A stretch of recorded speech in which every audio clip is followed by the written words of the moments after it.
बिस्मिल्लाहिर्रहमानिर्रहीम। हुज़ूर अकरम सल्लल्लाहु अलैहि वसल्लम के ज़माने मुबारक के अंदर मुसलमानों ने मुख्तलिफ़ ग़ज़वात और मुख्तलिफ़ सराया के अंदर शिरकत फरमाई थी। जिस तरह जिहाद का सिलसिला जनाब नबी करीम अलैहिस्सलाम के ज़माने मुबारक के अंदर जारी और सारी रहा, इसी तसलसल को जनाब खुलफ़ाए राशिदीन ने भी बरकरार रखा। तो फिर खुलफ़ाए राशिदीन के अंदर सबसे पहले जनाब हज़रत अबू बकर सिद्दीक़ रज़ी अल्लाह ताला अन्हु का नाम ग्रामी आता है। इनके दौर मुबारक के अंदर जो जंगी मुहिम्मात पर लश्कर रवाना किए गए, जिन जिन मकामात के ऊपर मुसलमानों ने गैरों के ख़िलाफ़ मुकाबला बाजी की, तो उसके अहवाल मुख्तसर अंदाज के अंदर आप हज़रात के गोशे गुज़ार करना चाहूँगा। हज़रत अबू बकर सिद्दीक़ रज़ी अल्लाह ताला अन्हु ने खिलाफत को संभालने के बाद सबसे पहले हज़रत उसामा बिन ज़ैद रज़ी अल्लाह ताला अन्हु के लश्कर को रवाना फरमाया था। उसकी बुनियादी वजह कि इस लश्कर की रवानगी का हुक्म जनाब नबी करीम अलैहिस्सलाम अपनी ज़िंदगी मुबारक के अंदर फरमा चुके थे, बल्कि रवाना कर भी लिया था, लेकिन इनकी बीमारी के सबब ये लश्कर आगे जाने की बजाय रुक गया था। फिर जनाब हज़रत अबू बकर सिद्दीक़ रज़ी अल्लाह ताला अन्हु ने इस लश्कर को रवाना करने का हुक्म जारी और सारी फरमाया। लश्कर उसामा कब रवाना किया गया? ये रबीउल अव्वल 11 हिजरी के अंदर। हुज़ूर के इस लश्कर में शामिल कौन सा फ़र्द इनके साथ रवाना नहीं हुए थे?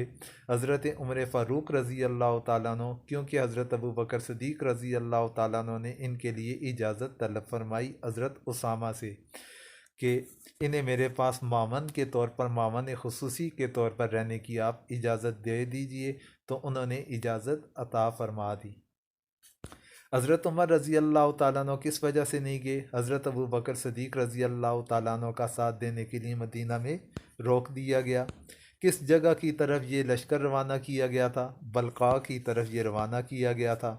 तो वहाँ पर रूमी फ़ौज के साथ इस लश्कर का सामना करना था।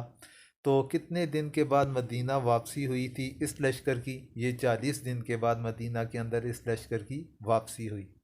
मुर्तदीन और झूठे मुद्दाइयान नबूवत के ख़िलाफ़ कितने लश्कर रवाना किए गए थे?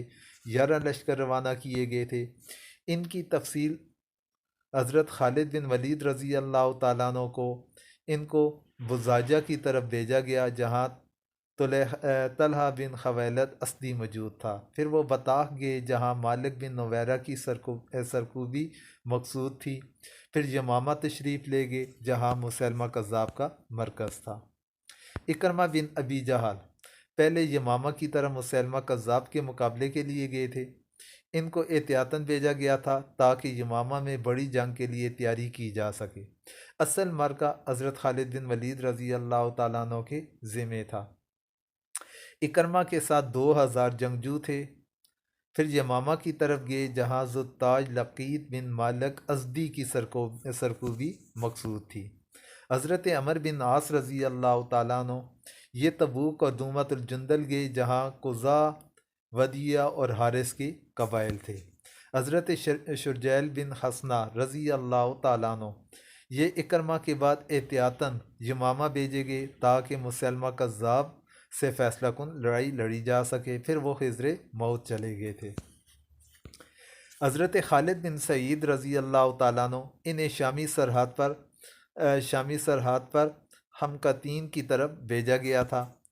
हज़रत तरैफ़ा बिन आजिज़ रज़ी अल्लाह ताला अन्हु इन्हें मक्का और मदीना के मशरक़ में हवाज़न और बनु सलेम की सरकूबी के लिए भेजा गया था।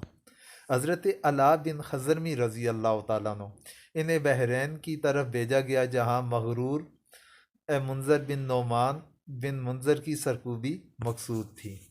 हुज़ैफ़ा बिन मोहसन रज़ी अल्लाह ताला अन्हु इनको अम्मान में ज़ुत्ताज लकीत बिन मालिक असदी की तरफ भेजा गया। फिर वो मोरा, खिज़र मौत और यमन तशरीफ़ ले गए थे। अरफजा बिन अरसमा रज़ी अल्लाह ताला अन्हु इनको पहले ओमान, फिर मोरा, फिर खिज़र मौत और यमन को भेजा गया था। मुहाजिर बिन अबी उमैया रज़ी अल्लाह ताला अन्हु, इनको यमन भेजा गया जहाँ असवद अंसी के कुछ आमी बाकी थे। फिर इन्हें कुंदा और खिज़र माउद की तरफ भेजा गया। सवैद बिन मकरन मजनी रज़ी अल्लाह ताला अन्हु, इन्हें तिहामा और बैर अहमर के साहिल की तरफ रवाना किया गया था। फितने इर्तिदाद और झूठे मुद्दायान नबूवत के ख़िलाफ़ कब जंग ख़त्म हुई? 11 हिजरी के अख्ताम तक। जंग यमामा के बाद इराक़ की तरफ हज़रत अबू बकर सदीक़ रज़ी अल्लाह तआला अन्हु ने हज़रत खालिद बिन वलीद रज़ी अल्लाह तआला अन्हु को जाने का हुक्म दिया था कि वो इराक़ की तरफ चले जाएं। तो ये कब रवाना हुए थे? मुहर्रम 12 हिजरी को रवाना हुए थे। जंग ज़ात सलासल को ये नाम किस वजह से दिया गया? दुश्मन ने अपने कुछ फ़ौजी के पाँव जंजीर के साथ बांधे थे ताकि मैदान जंग से न भाग सकें। अमीर इस्लामी लश्कर कौन थे? हज़रत खालिद बिन वलीद रज़ी अल्लाह ताला अन्हु। ईरानी फ़ौज का कमांडर हरमज़ था। हरमज़ के सर के ऊपर जो ताज था, उसने एक कीमती ताज पहन रखा था जिसकी कीमत 1 लाख दीनार के लगभग थी। हरमज़ किधर का गवर्नर था? ये सुबह हज़ीर का गवर्नर था। इस्लामी लश्कर की तादाद 18,000 थी और नतीजा ये निकला कि इस्लामी लश्कर के मुकाबले के अंदर ईरानी लश्कर न टिक पाया और वो भाग गए। हज़रत खालिद बिन वलीद रज़ी अल्लाह तआला अन्हु ने इस फ़ौज का पीछा करने के लिए किसको भेजा था? हज़रत मसना बिन हारसा रज़ी अल्लाह तआला अन्हु को इन्होंने भेजा था। इस जंग की ईरानी शिकस्त किस जंग का सबब बना? जंग कारन का सबब बंदा था। यानी कि ये जंग जब हार गए तो हारने के बाद फिर उन्होंने एक नई जंग की तैयारी की, तो जो कारन के मकाम जंग कारन के नाम से मशहूर है। जंग कारन में इस्लामी लश्कर की अमीर हज़रत खालिद बिन वलीद रज़ी अल्लाह तआला अन्हु थे। जंग कारन का दूसरा नाम जंग मज़ार भी है। तो ये मज़ार के मकाम के ऊपर लड़ी गई, तो उस वजह से इसे जंग मज़ार कहते हैं। और ईरानी सरदार कारन था, जिस वजह से इस जंग को जंग कारन के नाम के साथ भी याद किया जाता है। ये जंग सफ़र सन 12 हिजरी के अंदर हुई थी। ईरानी फ़ौज का कमांडर सरदार कारन था और इसका क्या नतीजा निकला?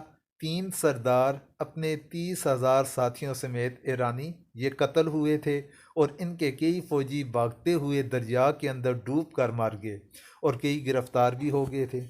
ईरानी शिकस्त के बाद इस सूबा पर मुसलमानों का कंट्रोल हो गया और अवाम ने जिजिया देने का फ़ैसला कर लिया। जंग कारन की ईरानी शिकस्त किस जंग का सबब बनी? यानी जब जंग कारन ईरानी फ़ौज हार गए तो फिर उन्होंने वलजा के मकाम के ऊपर इकट्ठा होना शुरू कर लिया और वहाँ पर एक नई जंग का आगाज़ हुआ।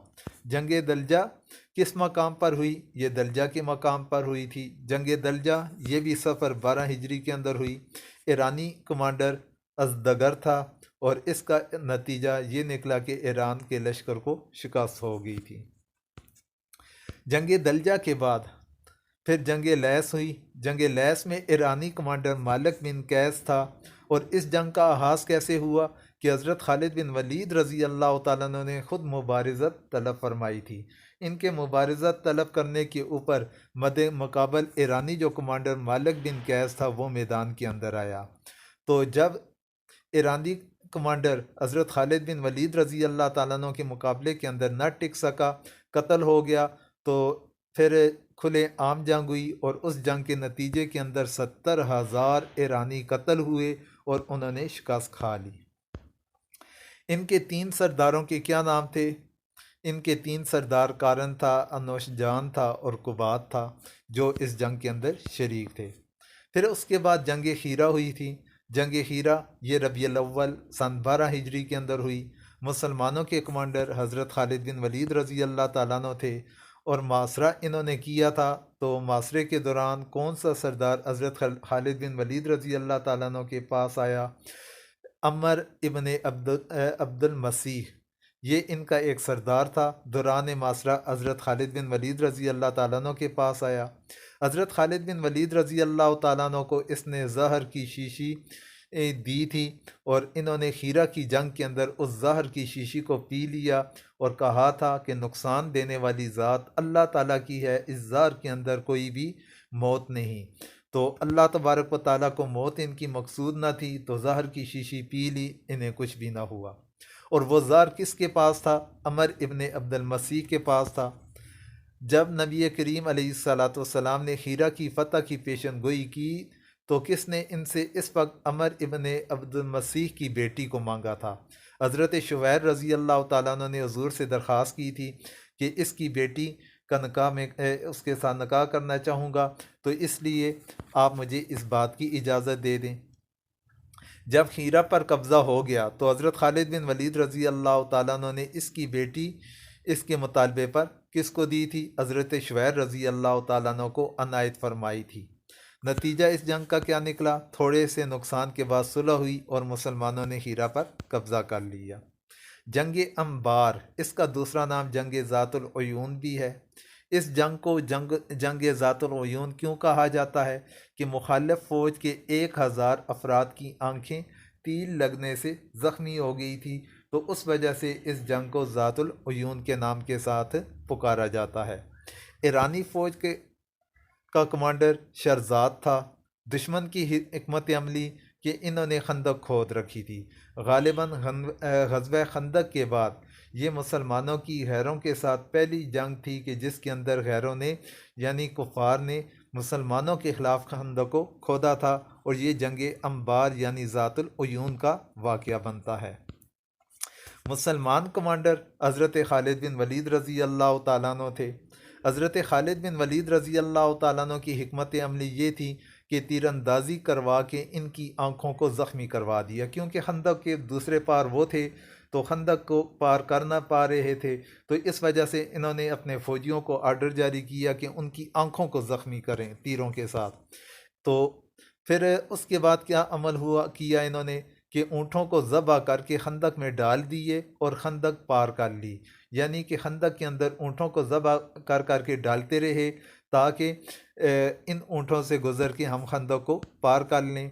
जब ये अमल दुश्मन ने देखा तो दुश्मन ने सुलह करके जिज़िया देकर कब्ज़ा मुसलमानों को दे दिया था। जंग आइन तमर, जंग आइन तमर ये सन 12 हिजरी के अंदर हुई थी। इस्लामी लश्कर के कमांडर हज़रत खालिद बिन वलीद रज़ी अल्लाह ताला अन्हु थे। ईरानी कमांडर का नाम मेहरान बिन बेहराम था, और इसका नतीजा ये निकला कि पहले मुकाबले के लिए उक़बा बिन उक़बा आया काफ़रों की जानिब से, ईरानियों की जानिब से।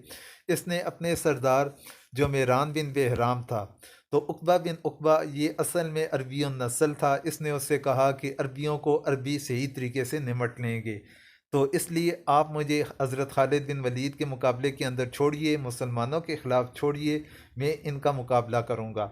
जब ये मुकाबले के अंदर आया तो हज़रत खालिद बिन वलीद रज़ी अल्लाह ताला अन्हु ने इसको गिरफ़्तार कर लिया। जब ये मुसलमानों के हाथों से गिरफ़्तार हुआ, बाकी सब डर कर भाग गए और मुसलमान इस इलाके के अंदर फ़ातह के तौर पर बन गए। जंग ये सन 13 हिजरी के अंदर हुई थी। तो ये हज़रत अबू बकर सिद्दीक़ रज़ी अल्लाह ताला अन्हु के दौर खिलाफत के अंदर जो मशहूर जंगें थी या जंगों के जो मशहूर अहवाल थे, वो आप हज़रात के मैंने गोशा गुज़ार किए। आखिर में आप हज़रात से दुआओं की दरख्वास्त है।